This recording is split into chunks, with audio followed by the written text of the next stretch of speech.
mga idol. Anya dirita sa mga idol sa among mga harvest nga tanom. Ulutan ng mga idol. Mga gulay na pinitas namin mga idol sa Tagalog pa. Ito ang pinaghirapan namin mga idol. Ano kami, nag-harvest kami kasi Huwebes Santo na bukas, hindi na tayo pwede kumakain ng mga karne mga idol, baboy. Kailangan gulay-gulay lang tayo dito. Dito na lang tayo magano. At saka yung mayroon kaming kamote mga idol. Dami. At saka yung may kuan kami dito mga idol. Yung kangkong. Saan yung kangkong mother? Ito pala ang kangkong. Ito ang kangkong. Ito mga idol, kangkong, pipino, at saka yung kuan, may okra. Kumplito mga idol. Ito pinaka-the-best mga idol. Siyang nag-ano din dyan idol. Siya ang nagtanim. Magaling itong asawa ko, yung misis ko mga idol. Hindi ako na ano tawag sa Bisaya, hindi ako nasipyat pagpili mga idol. Sobrang sipag yan. Yan mga idol. Asang natin yung part? Ito, kunin mo doon sa rep. Kumplito kami. Sus ko mga idol. Ito mga anak ko, kung makauwi sila mga idol, hindi sila magsisi. Wala nilang pagsisihan mga idol kasi tingnan nyo. Kumplito kaming mga gulay mga idol. Yung asawa niya mga idol, yung taga Manila yan, hiligyan sa ano, ng mga gulay. Dito siya magsawa sa gulay mga idol.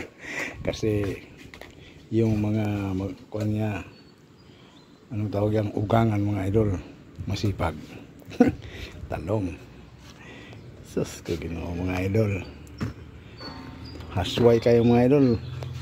Kasi yung talong namin mga idol, wala yung spray. Lahat naming tanim walang spray yan. Lahat yan walang spray. Kuan lang yan. Organic mga idol. At saka yung upo, pinutol mo. Upo, pinutol ko yan. Upo, ito mga idol, yung upo, nakaupo yan, pinutol yan pinutol ko yan, kalahati yan kasi ibigay ko yan sa anak ko, sa kapatid sa mga anak ko. Yung anak kapatid sa anak ko diyan sa kabilang bayan, bahay. Yan mga idol, kompleto. Di ba magluto ka ng mga idol? Pakbet. Yan. Yan. Nandyan na lahat. Ano pang hanapin mo? Kangkong. Kangkong mga idol, yung aklan at kangkong. Hindi yan Bisaya mga idol aklan yan. At saka yung sintas, sitaw, kamote mga idol. Asos. Ano pang gawin natin dito bukas? Di ulamin natin, gulayin. Saka yung pwede naman tayo kumakain ng isda. Pero yung karne wala na, hindi na pwede yan. Huwebes Santo na bukas. Yan mga idol. Ito mga idol, gawin ko itong bukas na isugba. Ano ba yung isugba sa Tagalog? Sa Bisaya, sugba yan. Ito, lutuin ko ito mga idol, lagyan ng itlog. At pipino para ano yan, basta sarap yan bukas. May sitaw kami mga idol. Tingnan niyo mga sitaw namin. Ngayon kung mga idol, mag-share kami sa anak namin doon sa kabilang bahay, yung kapatid sa mga nila ni Mayen doon. Bigyan ko siya ng maraming gulay. Dito lang ako ngayon shout out wala ako kay Wilfred Flores dyan sa Croatia. Anong lugar yan? Croatia. Shout out ako kay Milot, Milfred at saka yung nag-ano sa akin Yung saka, yung nag... Yung manugang namin. Oh. Shout out ako sa mga nag-subscribe sa channel ko. Salamat sa inyong lahat. Yung... Yan mga idol, oh. Daling namin ito. Doon. Salamat sa inyong lahat, ha. Huwag kayo makalimot sa pag like at subscribe sa channel ko and share Ejopax channel.